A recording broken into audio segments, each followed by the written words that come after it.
Hey everyone, welcome back and happy Friday. All right, guys, so welcome back to Up and Adam Channel 2. As I said on Up and Adam Channel 1, I wanted to let you guys know today we did not do a hot messy topics because truly we have done so many lives this week. Think about it. We did Anchor Watch, we did Hot Messy, we did Next Gen NYC in the Valley, we also did Real Housewives of Miami. We've been covering all of the content and all of the drama that's been coming out all week. So what I noticed was that sort of took us back a little bit as far as like what we could actually cover on a show today. And it makes sense. But yeah, we're not back to talk about that. We're back to talk about Andy Cohen and some of the Salt Lake City newbie drama. We have a lot. So smash the like button. If you're not subscribed, get subscribed. Don't forget to hit that notification bell. Let's go.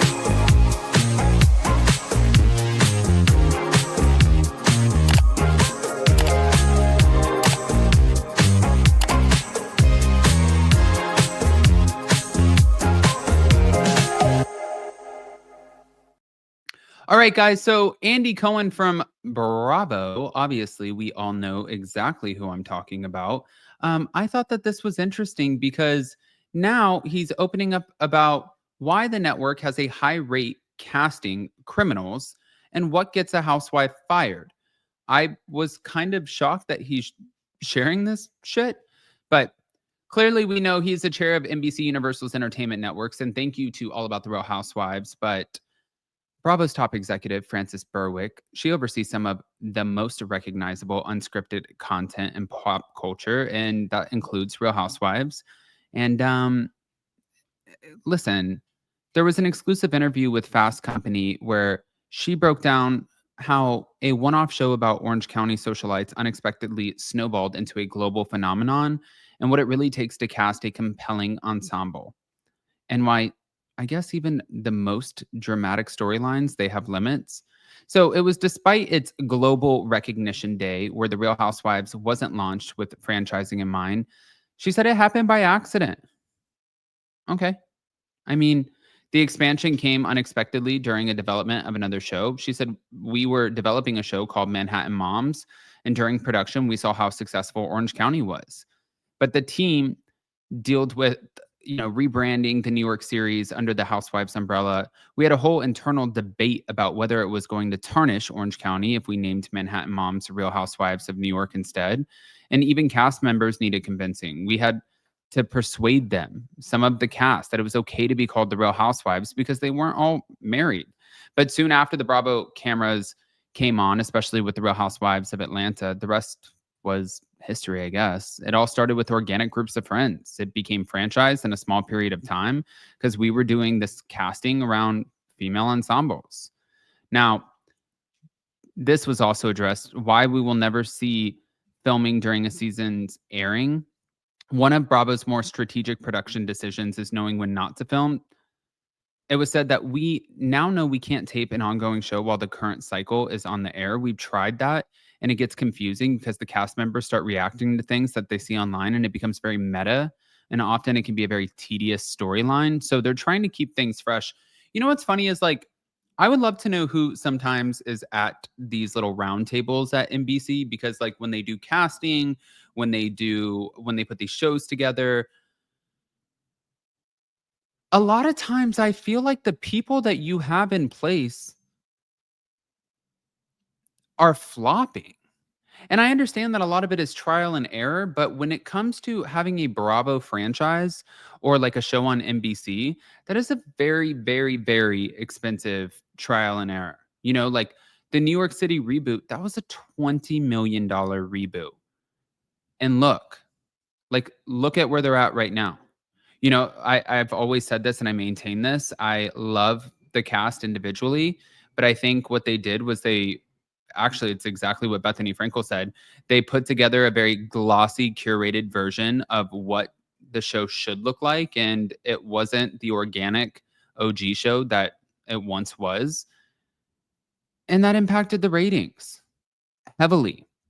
So after years on air, many reality shows, obviously they lose a lot of steam, but Berwick said that Bravo has learned to avoid franchise fatigue. There are lessons that we've got to learn from the past where we did too much 2 or 3 years ago. We have 5 different below deck casts, and we've scaled back to 3 at any one time. That's the right number, and the trick with Housewives lies in casting. That's the beauty of a show like Real Housewives. We can keep it refreshing, and we can keep refreshing the cast. In some cases, we'll replace the whole cast, but that's riskier. And Bravo has evolved in how it tells its stories. So it was said, you'll notice at some point we started doing much more flashbacks and flash forwards. And when it comes to make what makes a great housewife, they have to be authentic and vulnerable and really be prepared to share their whole lives with everyone. If they don't feel that authenticity, the fans will be quite vocal about it. So early footage is often scrapped to weed out camera chasers. And usually when we start taping a show, we throw away the first few days anyways, because you can then weed out anyone who's playing for the camera. And there's also the season 2 glow up effect. That's what Andy recently talked about. They'll get Botox after seeing themselves on screens, but there was controversy because, I mean, listen, if you go down the line for the Housewives, there's been tax fraud, telemarketing schemes, and Bravo cast members, they faced their share of a lot of legal drama on the shows. And it really defies all logic that if you are engaged in criminal activity, you would want to go on television. And that is really the furthest thing that we want. It's always a surprise and disappointment. And there's a lot of gray area. So if we've got a whole cast that won't film with somebody, then you can't bring them back. And I'll say, people do redeem themselves, but we put on television who are flawed, as we all are, but those flaws aren't criminal, and we want to give people a bit of grace. I mean, makes sense to me. I think truly this one is an interesting one. You know? I'm kind of shocked that this was opened up about. So I love that. I think that it should be opened up about, and these things should be talked about. But on top of being talked about, let's go over to Bravo Snark side, where they're saying allegedly, but I kind of feel like this could be true.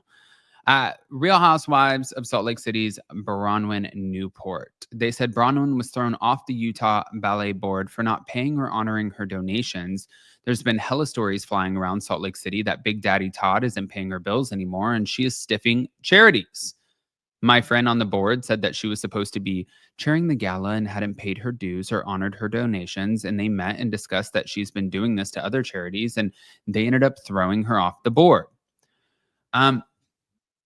It was also leaked a lot of the past that people are deeming as criminal past for her, with fraud being shared, all kinds. I mean, the charges were insane. And that goes back to Bravo hiring people that have these salacious pasts. And I'm wondering, honestly, truly, because they're done filming The Real Housewives of Salt Lake City, there's no way in hell that Bronwyn Newport's storyline does not consist of the allegations and the shit that was leaked out there, period. I mean, truly, there is absolutely no way that that's not going to be a part of the storyline. I think that that would be crazy because a lot of times too, housewives, when they get wind of something, they will leak it out to the press while they're filming. And that way it doesn't look like they specifically attack somebody. But now when it comes up on page 6 or it comes up on Reality Blurb or now even upandadamlive.com, when that stuff comes out, what do? Now you have to talk about it. And now it gives them that segue and that opportunity to talk about it. So yes, I think that she's going to be under a lot of scrutiny this season. But I want to hear what you guys think, guys. Pop off in the comment section. If you're not subscribed, get subscribed. Don't forget to hit that notification bell, and we'll see you next time. Love you guys.